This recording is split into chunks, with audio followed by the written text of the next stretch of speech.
Dan, welcome. I'd like to introduce you guys watching there, guys and gals watching there, to Dan Mackey. Dan is our guest for today, and he started his career in the medical device field, where education and certification really were and are the marketing bedrocks. And he has been working in workforce development and training ever since.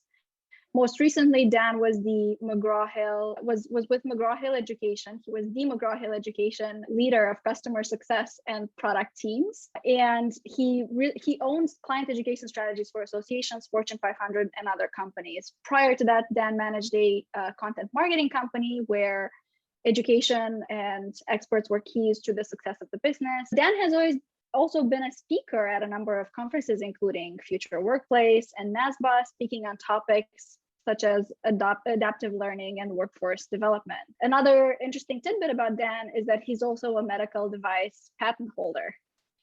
So keep that in mind. Allerium is Dan's current company. And the goal at Allarium is to help companies recognize and unlock their thought leadership through the content that they already have and that they're creating each day. Allarium helps their clients use these untapped resources to train staff, clients, and markets, enabling a new dynamic where birthplace and degree don't define the success of a worker or of a company.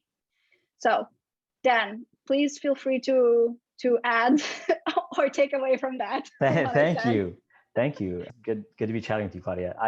So what I would add to that is that we often find the source content that companies have, especially now, given the past year, have been videos. So we oftentimes come into scenarios where a company will have reams of webinars they've recorded, but they're just sitting there on the site. So we found those to be really great content sources for creating courses, for creating blog posts, for creating so many different pieces of content that you transform from that one source content that's immensely useful in getting your expertise out there. That's really cool, actually. How did you guys come into this idea? That's an interesting journey. My co-founder and I both came from McGraw-Hill Education, and we found there that we really had a passion for workforce development. We had this passion for training workforce and training that went beyond academic. So how can companies be part of the solution of training folks, and not just training their employees on the internal processes, although that's great, but how can they weave in their expertise and what makes them a thought leader in their space? How can they weave that into their training for their, as you mentioned, their staff, their clients, their market, and really establish themselves? And so as we saw a lot of large corporations do this, we also noticed that you should be able to do this too, even if you're not an incredibly large corporation.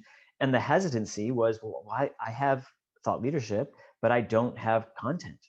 And oftentimes we look and we say, yeah, you do. You've got all these webinars you've recorded. You've got tons of content. And they don't look at it that way. They look at content as being something, especially video content, that has to be highly processed and produced. And we don't agree. And we found that most learners that are watching videos to learn things, they actually like more informal videos than formal polished videos. They feel like they make more of a connection to the instructor. Does that? Yeah. That's so that reaction that we received in doing that has been fantastic. And then it's been great taking a passion of mine and my co-founders and putting it into how we can make this efficient and work really smoothly for companies of any size. Yeah, it's funny how that works, right? Because you get when you're first starting out, you feel like anything that you put out there has to be perfect, or else, right? Or else everybody you've ever met is going to laugh at you. And then you spend all this time to make something perfect and you put it out there and you realize that nobody cares. Right? Yes. In fact, it was funny. We were laughing about this earlier too. You mentioned that you pulled content off the website. And for us, that was a big sticking point. Like, oh my gosh, if we're starting something, we have to have a certain level of credibility that comes from having a website and content on the website. And I think that can trip people up. That can keep people from starting an entrepreneurial journey or starting some venture, because they feel like all of these pieces need to be in place. And Right. And I bet it probably took you like days, if not weeks, to come up with the perfect copy for the website, right? Yes, I wouldn't call it perfect, but I'll call it passable. It's still not perfect. No, it's not. Always under construction. But I think folks joke that, you know, entrepreneurs are perfectionists. And I think that from my standpoint, I had a manager early on in the first company out of school that drilled into me that I had to learn how to delegate. Because oftentimes I would just want to do it all myself because I was the only one that could do it right, or at least do it the way I wanted to.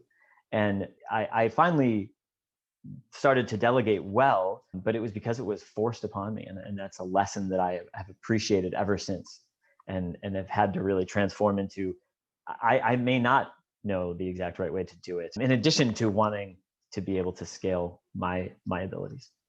Yeah.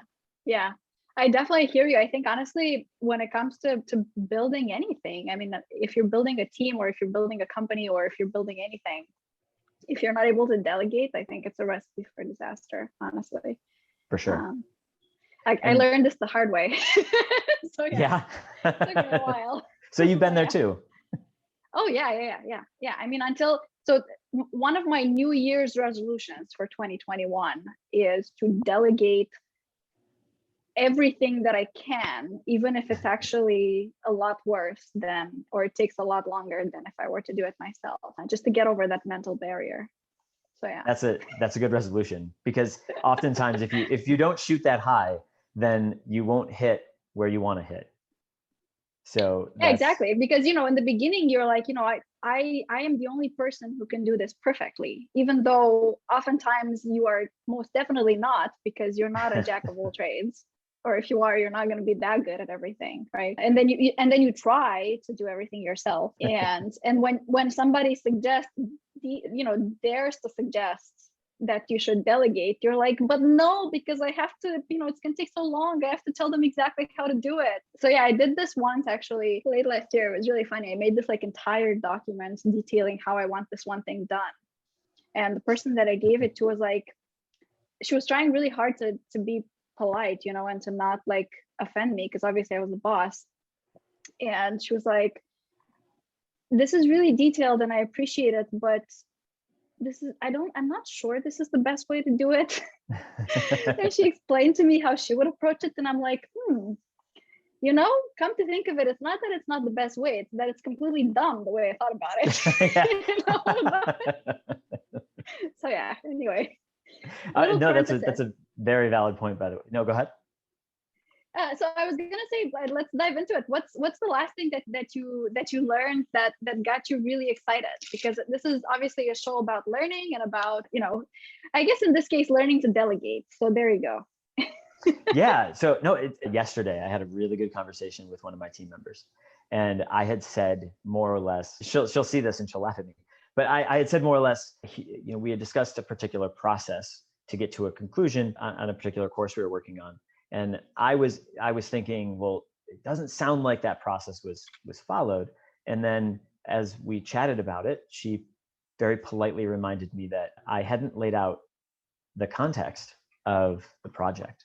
And so once I had laid out the fact that the course that she was working on is actually related to two other things that we were working on, she was able to contribute upstream to the other items and allow for additional delegation, which was fantastic for me and would not have happened if she hadn't asked for context, and also wouldn't have happened if I hadn't paused to try and think through that. And that was yesterday. So I think we're learning when you talk delegation. Another thing that happened more recently as well, today even, was a really good discussion about outcomes. And when you're delegating something and you're expecting a certain outcome and you don't get that outcome, where's the problem? And one of the things that we're trying to do is look and say, well, if we didn't get the outcome we wanted, maybe we need to look at the process a little bit and have a really good conversation about how I would do it versus how someone else would do it.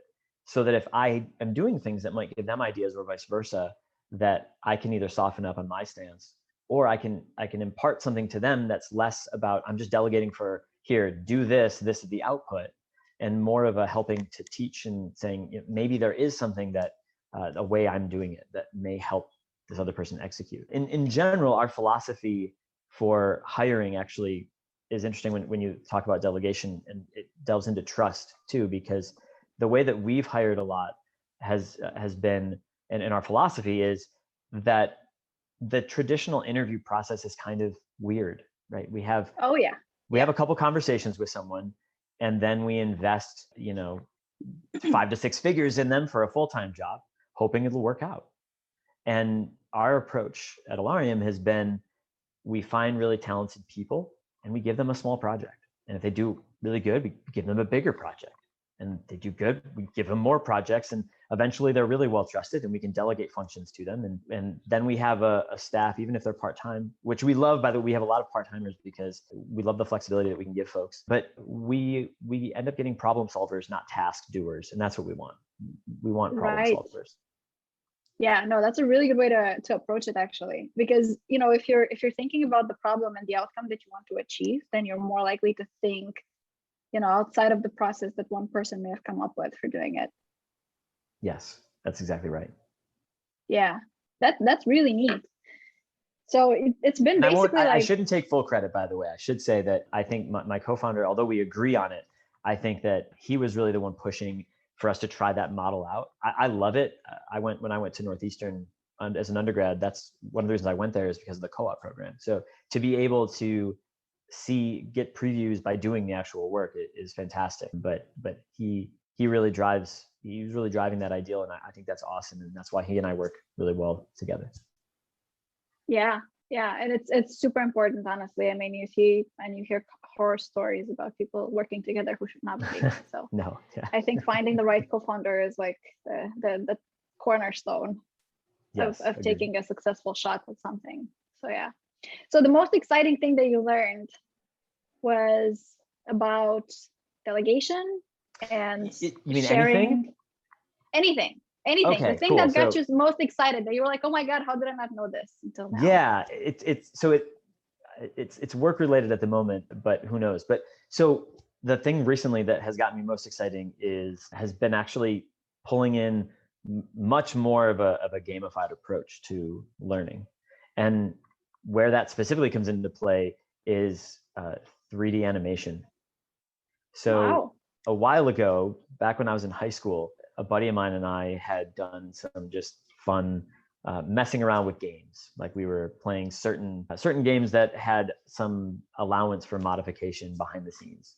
Different, you could substitute different images in, substitute different sounds in, things like that. So we did the pack file, for anyone that's a nerd that could think of that, PAK. But anyways, back in the day, and we did that, and we had a lot of fun, and we had downloaded some programs, and we're messing around with creating those kinds of things, and it was a lot of fun. But I had set it down and not done anything with it for a long time. And then when we recently, probably about 2 or 3 months ago, we've been working on some scenario-based training, and we're using some animation for it, but figured that wouldn't it be cool if the animation was much more realistic?